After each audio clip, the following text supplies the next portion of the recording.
I lent my phone to a friend who isn't allowed to have one, spent an entire school day watching her text her boyfriend, and live a full online life while I sat there with nothing, then lied just to get my own phone back, and she doesn't even care. I'm a 16-year-old guy, and I guess I'll just get straight into it. I have this friend at school, and honestly, she really is a good person. She's talkative, cheerful, and almost always upbeat. She laughs easily, tries to include people, and doesn't have a mean bone in her body. I don't think she's manipulative or intentionally selfish. The issue isn't that she's a bad friend, it's that she doesn't really have anyone else to hang out with. Because of that, I often end up being the person she sticks to. Most days, that's fine. I don't hate her company, and I don't feel forced to be around her. But sometimes it feels like I'm her only option, and that can feel like a quiet responsibility I never agreed to. I don't think she realizes it, but there are moments where I feel like I can't step away or say no without feeling guilty. A few days ago at school, we had a basketball tournament. It was one of those events that lasted basically the whole day. Everyone was packed into the gym, sitting on bleachers, watching game after game, yelling, laughing, scrolling on their phones, or just trying to kill time. I was sitting next to her the entire time. At some point, I pulled out my phone just to check it. Almost immediately, she asked if she could borrow it. She explained that she doesn't have her own phone because her parents won't let her have one until junior year. I already knew that she sometimes borrows her sister's phone, but she doesn't get access often. I felt bad for her, especially seeing everyone else glued to their screens. So I said yes and handed it to her. At first, it really wasn't a problem. I focused on watching the basketball games, and she just scrolled through stuff. I remember thinking how frustrating it must be to not have a phone at our age, when everything revolves around being online. I wasn't annoyed. I wasn't uncomfortable. I was just trying to be kind. Then, after a little while, she asked if she could log out of my accounts and log into hers instead. That caught me off guard. It felt strange, but I didn't want to make it awkward or seem rude, so I said okay. She logged into her Messenger, Snapchat, Instagram, everything. She started messaging people, taking selfies, posting stories, replying to messages, and scrolling nonstop. I sat there watching the games, but slowly I realized I wasn't really paying attention anymore. Still, I told myself it was fine. She probably had been waiting a long time for a chance to be online like this. I figured she was just excited, and I didn't want to ruin that for her. I kept reminding myself that she wasn't doing anything wrong. This went on for about an hour. Around that point, my phone died. The screen went black, and I immediately felt this small jolt of panic, not because of her, but because it was my phone. I told her I was going to grab my power bank and left to get it. When I plugged my phone in and saw it start charging, I felt this unexpected sense of relief just holding it again. That moment made me realize how much tension I'd been carrying without noticing. When I came back, she asked if she could borrow it again while it was charging. I said yes. I understood why she wanted to keep using it. She probably rarely gets this opportunity. But at the same time, something inside me shifted. I could feel myself becoming restless and irritated, even though I didn't want to be. I wasn't mad at her. That's the important part. I was mad at myself for feeling frustrated. I hated that I was starting to feel annoyed over something that seemed small. I wanted to stay patient. I wanted to be understanding. But I also felt like I had completely stopped being present in my own day. I wasn't enjoying the tournament anymore, and I felt stuck. By the time 10 a.m. rolled into 11 and then into 12, I was honestly exhausted in a way I didn't expect. Lunch came around and nothing had changed. I was still sitting there watching the basketball games, and she was still on my phone. The gym was loud, people were coming and going, groups were laughing, sharing snacks, scrolling together, but I felt oddly stuck in place. I wasn't doing anything wrong, but I also wasn't really doing anything at all. I was just there. To be fair to her, and I genuinely mean this, I think if she hadn't had my phone or me sitting next to her, she would have had nothing to do. I feel awful even writing that because I don't want to sound cruel or dismissive. I don't know how many close friends she actually has. I know she has acquaintances, people she greets in the hallways or talks to briefly, but it doesn't seem like she has anyone she can just sit with for hours the way she sat with me. That thought alone made me feel guilty for even thinking about wanting my phone back. She was talking to her boyfriend at that point, and she told me she hadn't talked to him in a really long time. That hit me harder than I expected. I felt bad immediately. If she hadn't talked to him in that long, who was I to cut that short? It made me feel selfish for even feeling bored or irritated. I thought, okay, maybe she really needs this moment. Maybe this is important. So I stayed quiet. But the boredom was real. I was restless. My legs kept bouncing. I couldn't focus on the game anymore. I didn't want to be irritated, and I hated that I was. I kept telling myself that my feelings were stupid, that I should be more understanding, that it wasn't her fault she didn't have a phone. I tried to convince myself that this was just one day, that it didn't matter, that being patient was the right thing to do. Every once in a while, I'd subtly ask for my phone back, not directly, just small comments or hints. Each time, she'd apologize. Over and over. She kept asking me if I was getting annoyed, if she was bothering me, saying sorry again and again. And every time she did that, it made it harder to say anything honest. I didn't want to hurt her. I didn't want her to feel like a burden. So I kept saying it was fine, even though inside I was slowly getting more uncomfortable. What's weird is that I wasn't really annoyed at her. I was annoyed at the situation, and maybe at myself. I kept blaming the frustration on the fact that she doesn't have a cell phone. I kept reframing my thoughts on purpose. Every time my brain went to she shouldn't still be on my phone, I would force it to change into if only she had her own phone. I tried really hard to turn irritation into empathy. I genuinely wished she had her own device. I wished her parents would let her have one. I wished she didn't have to rely on borrowing from other people. I didn't want to be the reason she couldn't talk to her boyfriend after such a long time. At the same time, I wished the situation would just end on its own. I wished the call would finish, or the battery would die again, or something would happen so I wouldn't have to be the bad guy.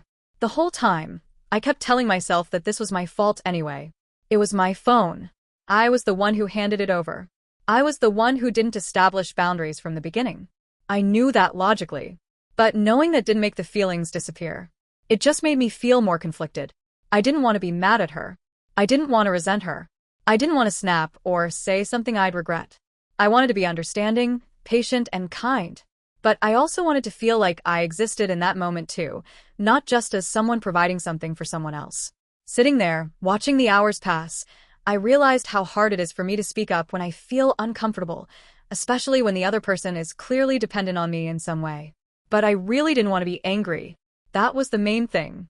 I didn't want to snap, I didn't want to resent her, and I didn't want to say something I couldn't take back. I just wanted to be patient and understanding, even if that meant swallowing my own discomfort for a while longer.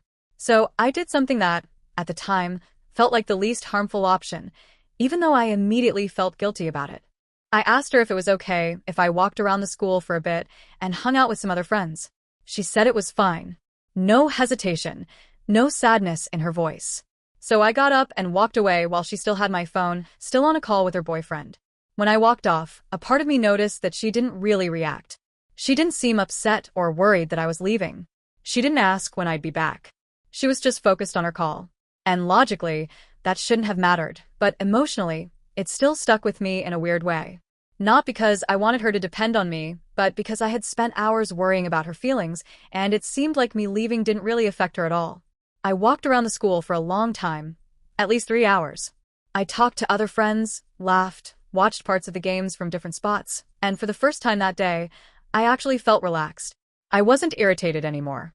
I wasn't forcing myself to be patient. I was just normal again. And that's when the guilt hit. I started thinking about her. What if she felt abandoned? What if she noticed I was gone and didn't say anything because she didn't want to bother me? She's told me before that she feels left out a lot, and that stuck in my head.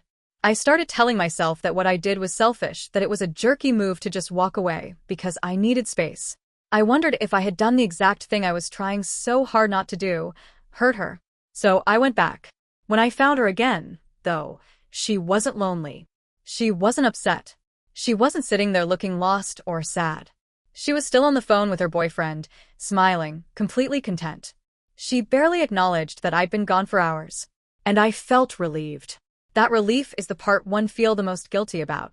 Because what kind of person feels relieved that their friend didn't need them? That sounds awful when I say it out loud. I wish I could say I felt happy for her instead, or proud that she was okay on her own, but the truth is, I was relieved because it meant I wasn't responsible for her happiness in that moment. And yeah, I hate admitting this, but another reason I came back was because I needed my phone. I missed having it. I wanted it back. It's embarrassing to say that out loud because it makes me feel selfish, but it's true. I care about her. I really do. She's a good person, and I don't think she did anything malicious or intentional. I don't think she was trying to take advantage of me. But I also have to be honest with myself. She's a friend, not someone I want to be emotionally responsible for all the time. Sometimes she needs help, and that's okay. But that day made me realize how quickly helping can turn into feeling trapped if I don't speak up. Anyways, I went back and sat with her again. She was still completely absorbed in her phone, texting her boyfriend, scrolling Instagram, hopping between apps like TikTok and Messenger. I sat there next to her, watching the game, but honestly my attention wasn't even on the court anymore. It was on this quiet knot in my chest that just wouldn't go away. At that point, I had this really messed up idea. I didn't want to directly ask for my phone back. Saying it out loud felt too confrontational, too selfish, too mean.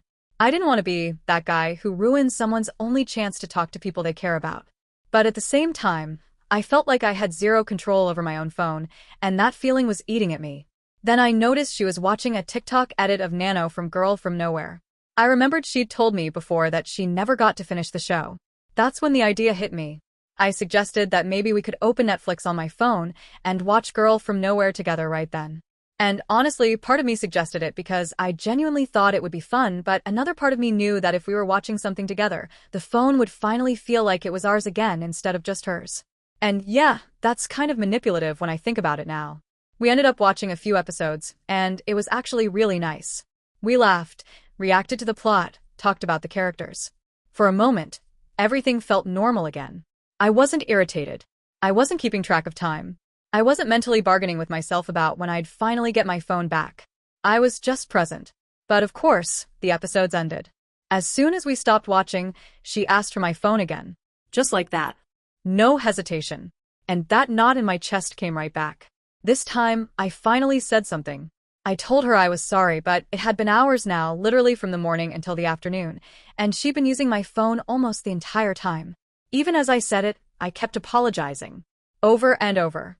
Like somehow if I said sorry enough, it would cancel out the fact that I was setting a boundary. She told me she was sorry too. She said she just needed 5 more minutes. And that's when something in me kind of broke, not in an angry way, but in a tired way. I didn't have the energy to negotiate anymore. I didn't want to argue. I didn't want to explain myself again. I just wanted it to be over. So I lied. I told her I had to go home because something urgent came up. Even as the words left my mouth, I felt awful. It was such a weak excuse. I hated that I couldn't just say, I need my phone back. I hated that I felt like I had to invent an emergency to justify wanting my own property. But it worked.